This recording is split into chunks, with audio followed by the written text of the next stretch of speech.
Математика сабағымызды бастайық. Бүгінгі сабағымыздың тақырыбы әріпті өрнектерді салыстыру. Бұл сабақта сен әріпті өрнектерді салыстыруды үйренесің. Математикалық өрнектер, санды өрнектер және әріпті өрнектер деп екіге бөлінеді екен.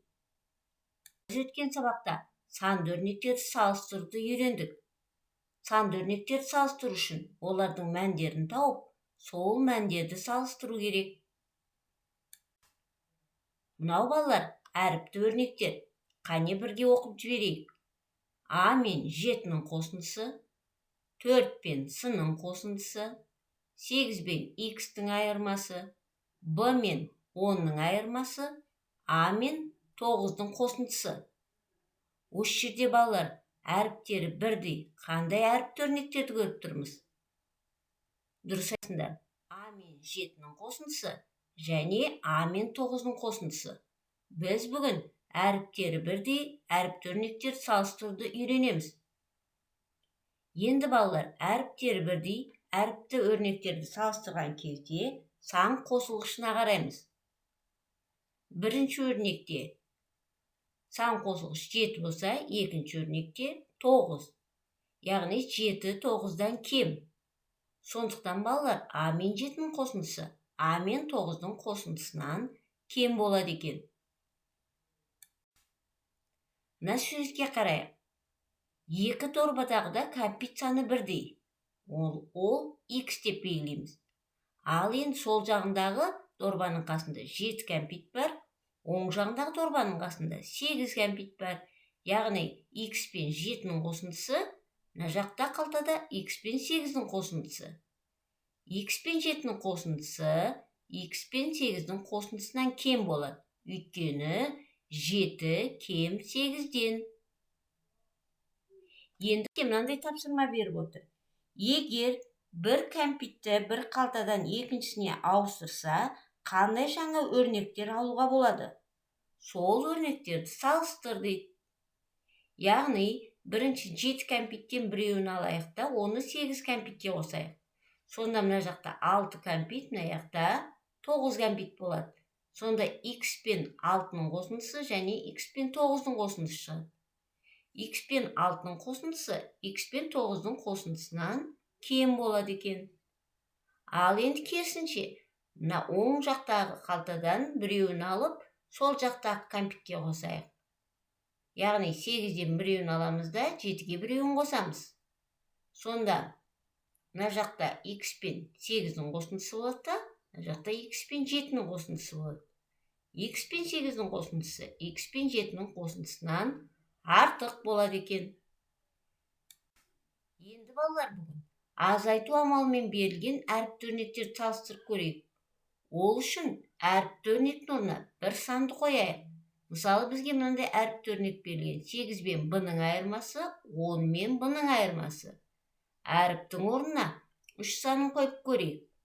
Яғни B-ның орнына 3 санын қойсақ, 8-ден 3-ті азайтсақ 5, 10-нан 3-ті азайтсақ 7 болады. Бұл жерде екеуінде де балалар бізде азайтқыш белгісіз болып тұр.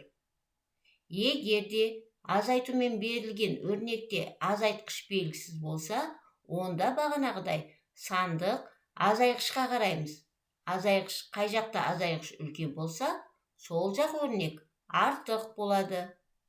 Яғни 8 мен B-ның айырмасынан 10 мен B-ның айырмасы артық екен. Енді мына өрнектерге қарайық. Бұл жерде де азайтумен берілген өрнектер. Бірақ бұл жерде белгісіз бізде азайғыш болып тұр екен. Енді азайғыштың орнына 10 деген санды қойып көрейік. А-ның орнына 10-ды қойсақ, 10 азайту 7 болады да, мына жақта А-ның орнына 10-ды қойсақ, 10 азайту 9 болады. 10-нан 7-ні азайтсақ 3, 10-нан 9 азайтсақ 1. Яғни бұл жерде балдар, егер азайғыш белгісіз болса, қайсының сандық мәні кіші, сол жақ артық болады екен. Яғни А мен 7-нің айырмасы А мен 9-дың айырмасынан артық болады.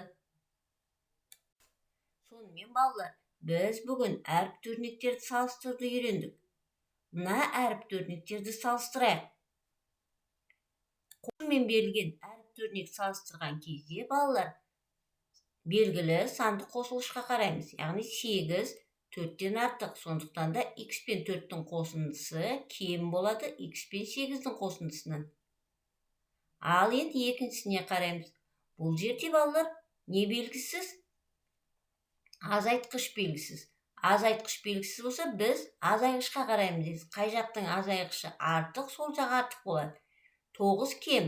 Сонда 9 бен x-тің айырмасы 12 мен x-тің айырмасынан кем болады.